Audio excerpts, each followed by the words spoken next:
சரி அமுதா, உடம்பு பார்த்துக்கும். அப்பா போயிட்டு வரேங்கப்பா. தங்க பிள்ளை போயிட்டு வரேன்டி தங்கம். சரிங்க அத்தை. எம்மாடி போயிட்டு டிசியை வாங்கிட்டு வந்து இருந்துட்டு அப்புறமேட்டுக்கு போங்க. சும்மா எதுக்கு இன்னைக்கே போகணும்னு இருக்கீங்க? ஒரு 2 நாள் இருந்துட்டு போகலாம்ல. ஐயோ அப்பா, அதுக்குன்னு இல்லைங்கப்பா, அங்கே போயிட்டு வேற வேலை இருக்குங்கப்பா. அதனால தான். அதுவும் இல்லாமல் அந்த என்ன டிசியை வாங்கிட்டு போய் அங்கே வேற பள்ளிக்கூடம் சேர்க்கணும். அது நல்ல குரூப்பாக கிடைக்கணும் இல்லைங்களா? நீ அதான் பாப்பா நல்ல மார்க் தானே எடுத்திருக்கா, அதெல்லாம் நல்ல குரூப்பே கிடைக்கும். அதுக்குன்னு இல்லை, என்னதான் இருந்தாலும் நம்ம ஒன்று நினச்சா தெய்வம் ஒன்று நினைக்கும்னு சொல்லுவாங்க. நம்ம எல்லாத்தையும் கரெக்டாக எல்லா வேலையும் அந்தந்த டைமுக்கு முடிச்சிட்டோம்னா அப்புறம் பிரச்சனை இல்லாமல் இருக்கலாம். ஆ சரி சரிங்க நீ. அக்கா, மறுபடியும் நீ எப்பக்கா வருவ? அடுத்த டைம் வரேன்டா, லீவுக்கு வாக்கா. நீயும் அங்கே வா. புது வீடு பால் காய்ச்சணும்னு சொல்லுங்க, சரிங்களா? ஒரு நாள் வந்துட்டு வரோம். ஆ சரிங்க நீ. ஏன் நீங்களும் டைம் இருக்கும்போது ஊருக்கு வாங்க, ஊருக்கு வராமல் இருக்காம, சரிங்களா? சரிங்கம்மா வாரோம். பிள்ளைங்களுக்கு லீவ் விடும்போது எல்லாம் கூட்டிக்கிட்டு வாங்க. அமுதா, எல்லாத்தையும் கூட்டிகிட்டு வாமா. சரிங்கக்கா, கண்டிப்பா கூட்டிக்கிட்டு வரேன். சரி, மணி ஆயிடுச்சு, கிளம்புவோமா? சரி, போயிட்டு வரோம். பார்த்து பத்திரமா இருங்க. சரிங்க நீ. பார்த்து பத்திரமா கூட்டிட்டு போய் விட்டுட்டு வாங்க. சரிம்மா, சரி வாரேன். பாவம்மா, அந்த பிள்ளைங்களுக்கு போகிறதுக்கு மனசே இல்லை. அப்புறம் என்ன பண்ணுறது? போய் பொழப்ப பார்க்கணும், பிள்ளைங்க படிப்பு பார்க்கணும். அதனால போயிருச்சுங்க. இல்லைன்னா இருந்துட்டு தான் போயிருக்குங்க. ஆமாங்க மாமா. வீடெல்லாம் பார்த்துட்டு அதுக்கப்புறம் வேணா கூட்டிக்கிட்டு வருவோம். வந்து இருந்துட்டு போகட்டும் பிள்ளைங்க. சரிங்க மாமா. எம்மாடி, ஊரில் அந்த தம்பிக்கு ஃபோன் போட்டு சொல்லிடுமா அவங்க எல்லாம் கிளம்பிட்டாங்கன்னு. அப்புறம் அவங்க இது என்னாச்சோ ஏதாச்சோன்னு நினச்சிக்கிட்டு இருப்பாங்க. சரிங்க மாமா, அண்ணனுக்கு ஃபோன் போட்டு சொல்லிடுறேங்க. சொல்லு மாமுதா. அண்ணே, அண்ணி எல்லாம் கிளம்பிட்டாங்கண்ணே. அதுக்குள்ளேயும் கிளம்பிட்டாங்களா? இல்லைண்ணே, இங்கேருந்து ஸ்கூலுக்கு போயிட்டு டிசி வாங்கிட்டு தானே வருவாங்க. ஓ அப்படியாம்மா, சரி சரி. முன்ன பின்ன ஆணுச்சு அப்படின்னா டிசி வாங்கிட்டு அங்கே இருக்கட்டும், நாளைக்கு கூட வரட்டும். அதை தான் நான் சொல்லிவிட்டேன். இவர் தான் கூட்டிகிட்டு போயிருக்காரு. எப்படி என்னன்னு தெரியல. முன்ன பின்ன ஆகிற மாதிரி இருந்துச்சு அப்படின்னா இங்கே வீட்டுக்கு கூட்டிகிட்டு வர சொன்னேன். இருந்த வச்சு கூட நான் அனுப்புகிறேன். ஏன்னா ராத்திரி நேரத்தில் அவங்களும் வரத்துக்கு சிரமப்படுவாங்க. சரிம்மா. மாமா அவங்களா? இப்போ தானே பாத்ரூமில் இருக்காரு. சரிம்மா சரிம்மா, சரி சரி சரி பாருங்க. சரிங்கண்ணே. மாப்பிள்ள. மாமா சொல்லுங்க மாமா. என்னங்க மாப்பிள்ள, கிளம்பிட்டாங்களா என்னம்மா? இப்போதான் அமுதா வீட்டிலேருந்து கிளம்பியிருக்காங்களாம்மா. நீ ஸ்கூலில் போய் டிசி வாங்கிட்டு அப்புறம் தான் பஸ் ஏறி வருவாங்க. ஓ சரி சரி. சரிங்க மாமா, அப்படியே நானும் இப்போ வேலை கிளம்புறேங்க. சரிங்க மாப்பிள்ள, பார்த்து போயிட்டு வாங்க. எங்க மாப்பிள்ள எங்க கிளம்பிட்டாரா? இப்போதானே போனாரு. ஏன்? நான் டீ வச்சேன், அதான் சரி எடுத்துக்கிட்டு வந்தேன். கிளம்பிட்டாரு மாப்பிள்ள. அடடா, அங்கிட்டு போயிட்டாரா? கிளம்பிட்டாரு. முதல்ல டீ வச்சா எடுத்து கொடுக்கறது இல்லையா? இல்லைங்க, வச்சுட்டே இருந்தேன். சரி, தம்பி இங்கே தான் நின்றுக்கிட்டு இருந்தா அப்படி. அதான் சரி ஊற்றி எடுத்துட்டு வருவோன்னு பார்த்தேன், அதுக்குள்ளே போயிட்டா அப்படி. வேலைக்கு போகணும், மணி ஆயிடுச்சுன்னா அப்படி. அதான் சரின்ட்டு அனுப்பி வச்சேன். சரி, இந்தாங்க டீயே. எனக்கு வேணாமா, அடிக்கிற வெயிலுக்கு டீயை குடிச்சா வயிறு வாயெல்லாம் எரியுது. வேண்டாம் வேண்டாம். அட கொஞ்சோண்டு குடிங்க, வச்சுவிட்டேன். அட வேண்டாம். இருக்கிறது எத்தனை பேரு? 5 பேரு. அதுக்கு ஏத்தாப்புல நீ வைக்க மாட்டியா? அள்ளி அள்ளி வச்சு பிடிப்பியா? ஏங்க, டீ வச்சா ஒரு நேரம் ஒருத்தர் வேணுன்றாங்க, ஒருத்தர் ஒரு நேரம் வேணான்றாங்க. நான் என்ன பண்ணட்டும்? அதனால தான் சரின்னு முதல்ல சேர்த்து வச்சேன். சரி சூடு பண்ணி கொண்டு வருவாங்கன்னு பார்த்தேன், அதுக்குள்ளே தம்பி கிளம்பிட்டா அப்படி. சரி விடு விடு. ஏங்க, ராத்திரி ஒரு கெட்ட கனவுங்க, டீ பிடிக்கிற மாதிரி. அதெல்லாம் நீ எதையும் நினைச்சு மனசை போட்டு உழப்பிக்காத. இல்லைங்க, எனக்கு ரொம்ப பயமா இருக்குங்க. யாருக்கும் எதுவுமோ என்னவோன்னு. அதெல்லாம் ஒன்றும் இருக்காது. இந்த பிள்ளைங்க வேற ஒத்தையில வருதுங்க, என்னாச்சோ ஏதாச்சோன்னு தெரியலையேங்க. இப்பதான் மாப்பிள்ளை ஃபோன் போட்டாராமா. இப்பதான் பள்ளிக்கூடத்துக்கு எல்லாம் கிளம்பியிருக்காங்களாமா. ஃபோன் பண்ணி பேசினதை இப்பதான் நல்லா கேட்டேன். ஓ சரி சரி. பத்திரமா இருக்காங்க தானே பிள்ளைங்க? எல்லாரும் பத்திரமா இருக்காங்க, யாருக்கும் எந்த பிரச்சனையும் இல்லை. சரி சரி சரி. இருந்தாலும் ராத்திரி கண்ட கனவு நினைச்சா பயமா இருக்குங்க. கூரையெல்லாம் தீப்பிடிச்சு எரியுது. அதெல்லாம் ஒன்றும் இருக்காது. நீ போட்டு மனசு போட்டு வளர்ப்பிக்காத, கம்முன்னு இரு. என்னங்கய்யா, எல்லாரும் நேற்று ராத்திரி பாத்திரம் மண்டை எல்லாம் வாங்கியிருப்பீங்களே. சரி சரி விடுங்க விடுங்க, ஏன் கத்துறீங்க? உங்க எல்லாத்துக்கும் நல்லது செய்யணுன்றதுக்காகத்தான் நான் இங்கே வந்து இவ்வளோ தூரம் கத்திக்கிட்டு இருக்கேன். ஆனால் எல்லாரும் கொடுக்குற பொருளை வாங்கி வச்சுக்கிட்டீங்க. என்னையா நீங்கள் எல்லாம் பண்ணுறீங்க? உங்களுக்காக நான் எதிர்த்துக்கிட்டு வந்து நிற்கிறேன். ஆனால் நீங்கள் கொடுக்குற பாத்திரத்தை வாங்கி என்னங்க பண்ண முடியும்? வீட்டில் உள்ளவங்க வாங்குன்றாங்க. அதுவும் இல்லாமல் நம்ம ஊருக்காரவங்களை பற்றி தெரியாதா? ஏதாவது கிடைச்சதுன்னா வாங்கிக்க வேண்டியதானே தானே வாங்கிக்கிறாங்க. உங்களுக்கு புரியுதா புரியலையா? அதெல்லாம் அவரோட சொந்த பணம் கிடையாது, சரிங்களா? நம்மளோட பணம். நம்மளோட பணத்துலேருந்து நமக்கு பொருள் வாங்கி கொடுக்கறது ஒரு பெரிய விஷயமா? ஏன் நமக்கு வாங்கிக்க தெரியாதா? என்ன நீங்கள் இப்படி சொல்கிறீங்க? அப்புறம் கொடுக்கறத வேணாம் நான் சொல்ல முடியும்? ஐயா கொடுக்குற தெய்வம் கூரையை பிச்சுக்கிட்டு கூட கொடுக்கட்டும், வாங்கிக்கங்க. ஆனா நியாயத்து பக்கம் நில்லுங்க ஐயா. உங்களுக்காக நான் எல்லாத்தையும் பகைச்சிக்கிட்டு வந்து இங்க தலைவர் பதவிக்கு நிக்கிறேன். ஆனா நீங்க அதை பத்தி யோசிக்காம ராத்திரி ராத்திரியே கொடுக்கறத வாங்கிக்கிட்டீங்க. இன்னும் பணம் கொடுத்தாலும் அதையும் இப்படித்தானே வாங்கிக்குவீங்க. இங்க பாருங்க, நாங்கெல்லாம் இங்க ஊர்ல உள்ளவங்களா வசதிப்பட்டவங்களா கிடையாது. வசதி இல்லாதவங்க. எங்களுக்கு எது கிடைச்சாலும் அது சந்தோஷமா ஏத்துக்கிற இடத்துல தானே நாங்க இருக்கோம். வேணான்னு சொல்லி மறுக்கிறதுக்கு நாங்க ஒன்றும் பணக்காரவங்க கிடையாது. 5 10க்கும் வாழ்நாள் முழுக்க கஷ்டப்பட்டுக்கிட்டு தானே கிடக்குறோம். அதைத்தாயா நானும் சொல்றேன். 5 10க்கும் நீங்களாம் இருக்கிறவங்க கிடையாது, நம்மளாம் இல்லாதவங்க. அப்படின்னும் போது நம்ம பணத்தை சுரண்டி திங்கிறதுக்கு நம்மளே வழிவகை செய்யலாமா? சொல்லுங்க பார்ப்போம். இத்தனை வருஷம் ஓட்டு போட்டு நம்ம என்னையா நல்லா இருக்கோம்? அவங்களே நல்லா இருக்கேன், அவங்க குடும்பமே நல்லா இருக்கா. இங்கே சொத்து பத்துன்னு ஊர் பட்டது சேர்த்து வச்சுக்கிட்டான் அந்த ஆள். நம்ம கஷ்டப்பட்டுக்கிட்டே இருக்கோம் காலம் முழுக்க. இருக்கிறதுக்கும் விவசாயத்துக்கு கடனை வாங்கிவிட்டு அந்த கடனை அடைக்க முடியாமல் விவசாய நிலத்தையே எழுதி கொடுக்குற நிலமையில தான் இருக்கும். கொஞ்சமாவது புரிஞ்சு சிந்திங்கய்யா. நம்மக்கிட்ட இருந்து எத்தனை நிலத்தை அவங்க வாங்கியிருக்காங்க, அந்த நிலத்துக்கு உண்டான காசு எங்கேருந்து வந்துச்சு? நம்மளோட பணம் ஐயா, நம்ம பணம். ஏன் அது உங்களுக்கு புரிய மாட்டேங்குது? எத்தனை நாளைக்கு தான் இப்படி அறியாமையே இருக்க போறீங்க? என்னையா நீங்க இப்படி பண்றீங்க? இங்க பாருங்க, தப்பு யார் பண்றீங்கன்னு நீங்களாவது யோசிச்சு பாருங்க. இன்னைக்கு நீங்க பண்ற தப்பு அடுத்த 3 வருஷத்துக்கு அந்த ஆளு தான் மொத்தமா சுரண்டிக்குவான். அதுக்கப்புறம் எல்லாரும் உக்காந்துருக்க வேண்டியதான். ஒரு பசியும் பட்டினின்னா கூட அவங்க வீட்டுக்கு போனால் நமக்கெல்லாம் சோறு போட மாட்டாங்க. உங்க எல்லாத்துக்கும் தெரியுமில்ல.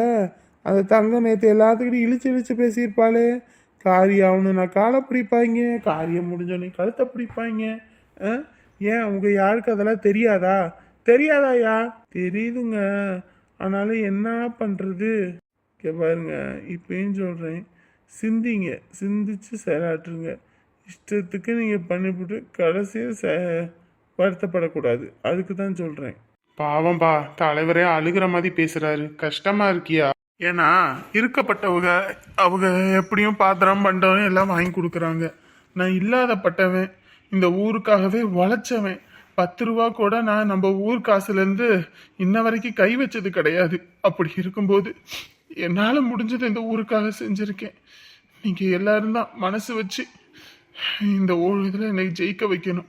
நான் ஒன்றும் எனக்காக சொல்லலை. என்னை மாதிரி எத்தனையோ பேர் நம்ம ஊரில் வாடகை வீட்டில் இருக்கீங்க, கூரை வீட்டில் இருக்கீங்க. நம்ம எல்லாத்தோட கனவுமே ஒரு வீடு தான். அந்த வீடு வாசலுக்காக தானே நம்ம போராடிக்கிட்டு இருக்கோம். இவருக்கு நீங்கள் ஓட்டு போட்டு ஜெயிக்க வச்சிங்கனாலும் வீடு வாசல்னு அவர் போவார். ஆனால் நம்ம அப்படி கிடையாது. அவங்க வீட்டுக்கு வந்த மருமவளுக்கு கூட அவர் என்னத்தை செஞ்சாரு? அந்த குடும்பத்தையே நடுத்தருவுல நிறுத்தினாங்க. காசு பணம் கொட்டியிருந்து என்னங்க பிரயோஜனம்? வீட்டுக்கு வந்த மருமவகிட்டயே வரதட்சணை கேட்டு அந்த வீட்டையே எழுதி வாங்கிட்டாங்க. அப்படியாப்பட்டவங்க நம்மள என்ன சும்மா விடுவாங்களா? கொஞ்சமாவது புரிஞ்சு எல்லாம் பண்ணுங்க. புரிஞ்சுக்கோங்க. வருத்தப்படாதீங்க, வருத்தப்படாதீங்க. ஏன் வருத்தப்படுறீங்க? இதுக்கப்புறம் உங்களோட கையில தான் இருக்கு. நான் சொல்ல வேண்டியதை சொல்லிட்டேன். ஏன்னா நான் உங்களில் ஒருத்தனாக தான் இந்த இடத்துக்கு வந்து நிற்கிறேன். அப்படின்னும் போது உங்களோட கஷ்ட நஷ்டம் என்னன்னு தெரியும். நம்ம ஊரில் எத்தனையோ பஞ்சாயத்துகள்லாம் வச்சுருந்தாங்க. அப்போல்லாம் நம்ம பிள்ளைங்க மேலே எவ்வளவோ அவதூறுகள் பரப்பி ஒதுக்கி வச்சாங்க. ஆனால் இன்னைக்கு அவங்க பையன் ஒரு தப்பு பண்ணுனா மண்டபம் வரைக்கும் போணுச்சு. ஆனால் அதை பற்றி மூச்சும் இல்லை, பேச்சும் இல்லை. அவங்க வீட்டு விஷயம்னா மூடி மறைக்க தானே செய்கிறாங்க. இதுவே நம்ம பிள்ளைங்க பண்ணியிருந்தா ஊரை விட்டே ஒதுக்கி வச்சிருவாரு அவரு. அதெல்லாம் யோசிங்கய்யா, யோசிக்காம இருக்காம. புரியுதுயா. நீங்க சொல்லும்போது தான் எங்களுக்குமே தெரியுது என்னென்ன தப்பு பண்ணியிருக்கோம் என்னன்னு. நான் உங்களை நம்பி வந்திருக்கேன், வேற யாரையும் நம்பி வரல. நான் எதையும் நம்பி வரல. என் கையில் இப்போ வரைக்கும் காசு இல்லை அவங்கள மாதிரி பண்டமாத்திரம் வாங்கி கொடுக்க. புரிஞ்சுக்கங்க. ஏன்னா என் கூட பழகி இருக்கீங்க நீங்கள் எல்லாரும். உங்கள் வீட்டில் ஒவ்வொருத்தனா உங்கள் வீட்டுக்கே வந்து நான் சாப்பிட்ருக்கேன். அப்படி இருக்கும்போது உங்களோட கஷ்ட நஷ்டம் எல்லாத்துலேயும் நான் பங்கெடுத்திருக்கேன். உங்களுக்கே புரியும்னு நான் நினைக்கிறேன். புரிஞ்சு நடந்துக்கங்க. இதுக்கு மேலே எனக்கு என்ன சொல்கிறதுன்னு தெரியல. தலைவரே, நான் கூட என்னடா இவரு பஞ்சாயத்து போர்டில் போய் ஓட் லிஸ்ட்டை வாங்கிட்டு வர சொல்கிறாரு, எதுக்கா இருக்கும் என்னவா இருக்கும்னு மண்டையை போட்டு பிச்சுக்கிட்டேன். என்னவா இருக்கும் என்னவா இருக்கும் என்னவா இருக்கும்னு. ஆனால் இப்படி ஒரு ட்விஸ்ட் வைப்பீங்கன்னு நான் நினச்சி கூட பார்க்கல. போங்க, ஒரு வீடு விடாமல் மொத்த வீட்டுக்கும் கொடுத்துட்டீங்களா? ராத்திரியோட ராத்திரியே தூங்கிட்டு இருந்தவங்க வீட்டு கதவை தட்டி மொத்த வீட்டுக்கும் கொடுத்தாச்சியா? வாடகை வீடாக இருந்தாலும் சரி, சொந்த வீடாக இருந்தாலும் சரி, எதையும் பார்க்கல. ஆஹா, அப்ப கண்டிப்பா நம்ம ஊருக்காரவங்க உங்களுக்கு தான் ஓட்டு போடுவாங்க. ஆ, பாத்திரம் வாங்கிட்டு எல்லாருமே அதானே சொன்னாங்க. கண்டிப்பா உங்களுக்கு தான் ஓட்டு, உங்களுக்கு தான் ஓட்டுன்னு. என்ன கடையில ஆள் இல்ல போல இருக்கே. அண்ணே, என்னம்மா? கடையில ஆள் இல்லையோ? இல்லம்மா, கடை சும்மா தான் இருக்கு. அந்த பையன் என்கிட்ட வெளியே போயிட்டு வரேன், கொஞ்சம் பாத்துக்கோங்கண்ணா, அதான் இங்க நின்னுகிட்டு இருக்கேன். ஓ, சரிங்கண்ணே. அதான் ஜாமான் வாங்கணும்னு பார்த்தேன். சரி. சரிம்மா, நேத்து பாத்திரம் வாங்கியிருப்பல்ல, ஓட்டு போட்டுரு சரியா?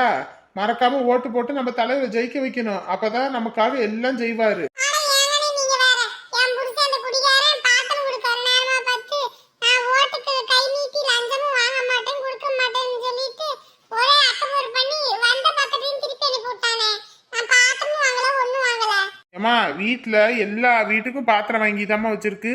உன்னோட ஒரு பாத்திரம் கூட வீட்டுல தான் இருக்குது. நீ வேணா வந்து வாங்கிட்டு போ சரியா? அப்படிங்களானே? சரிண்ணே சரிண்ணே. கண்டிப்பா ஓட்டு நமக்கு தாம்மா போடணும். உங்களுக்கு தானே போடுவேன். உங்களுக்கு போடாம வேற யாருக்கு போட போறேன்? வீடு தேடி பாத்திரம்லாம் குடுக்குறீங்க. இது கூட செய்ய மாட்டோமா நாங்க? சரிம்மா. அப்புறம் அங்க அந்த தலைவருக்கு நிக்கிறாருல சொக்கு, அவர்தான் மந்தையில ஊர்க்காரவங்க எல்லாத்தையும் கூட்டி வச்சு பேசிக்கிட்டு இருக்காப்படி. பேசிக்கிட்டு இருக்கானா? என்னது? என்ன தலைவரே, இவன் எப்பத்தாலும் இதே வேலையை பார்த்துக்கிட்டு இருக்கான். நமக்கு தெரியாம தெரியாம இந்த சோழியை பார்த்து விட்டுறானே இவன். அட விடியா, நம்ம பாத்திரம் கொடுத்துட்டோம்ல, அந்த வைத்தறிச்சல் தான். என்கிட்ட காசு பணம்லாம் இல்ல உங்களுக்கு பாத்திரம் மண்டலம் கொடுக்கறதுக்கு.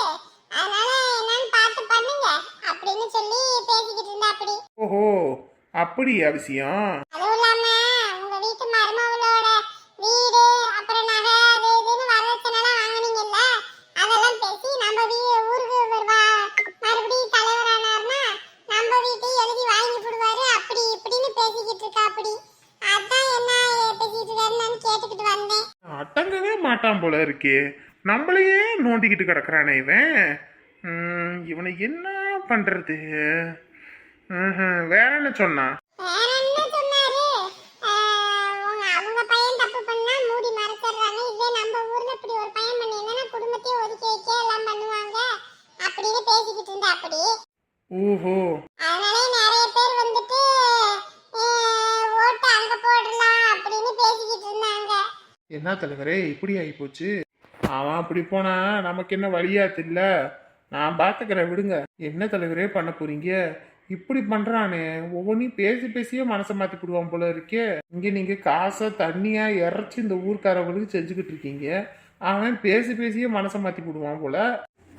இங்க அரியா, என்னைக்கும் அணைய போற தீபம் தான் பிரகாசமா எரியும். அதனால அணைய போற தீபம் அதனால அப்படித்தான் பிரகாசமா இருக்கும். விடியா, நான் பாத்துக்கிறேன். என்னமோ போங்க, நீங்க ஜெயிக்க கூடாதுன்னு அவன் முழு மூச்சியா இறங்கிட்டான். அவன் டெபாசிட் கூட வாங்க முடியாத அளவுக்கு ஆக்க போறேன் பாரு. எப்படி ஜெயிச்சு அவனை விட நான் ஜெயிக்கிறேனா இல்லையான்னு மட்டும் பாரு. பார்த்தீங்கல்ல குழந்தை போட்டோ எப்படி இருந்துச்சுன்னு. ஆனால் ஒன்றுமே தெரியல. ஆனாலும் அதை பார்க்கும்போது ஒரு மாதிரி ஃபீலிங் நல்லா தான் இருக்கு. நமக்குன்னு ஒரு வாரிசு. ஆமாங்க. நிஜமா என்னால் நம்பவே முடியல தெரியுமா? அதுவும் இல்லாமல் நீங்கள் வந்திருக்கணுங்க. நீங்கள் வந்து அந்த ஸ்கேன் பண்ணும்போது பக்கத்துலேருந்து பார்த்துருந்தீங்கன்னா எப்படி இருந்திருக்கும் தெரியுமா? எனக்கும் வரணும்னு தோணுச்சு தான். இருந்தாலும் இங்கே நம்ம எலெக்ஷன் டைமில் இங்கே வேலையை பார்க்கணும் வைக்கணும், இதே பார்க்க நேரம் சரியா போயிடுது. இதில் அங்கே வந்துட்டு போகிறதுக்கு நேரம் இல்லைன்னு தான் உன்னை போயிட்டு வர சொன்னேன். எப்படியோ 2 பேர்த்துல ஒருத்தர் பார்த்துட்டோம்ல, அது போதாதா?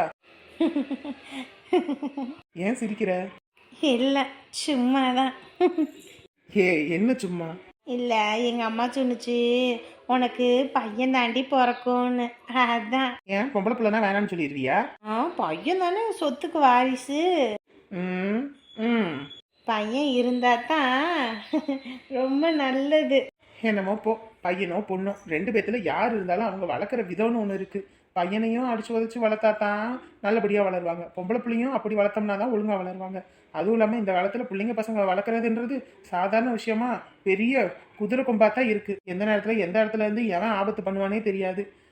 பெக்கிறது கூட பெத்தரலாம் போல இருக்கு. வளர்க்குறது ரொம்ப கஷ்டம். நீங்கள் என்ன சொல்கிறீங்கன்னே எனக்கு ஒரு வெங்காயமும் புரியலை. உனக்கு என்னைக்கு தான் எதுவும் புரிஞ்சிருக்கு. உனக்கு புரியாத வரைக்கும் நல்லது தான்.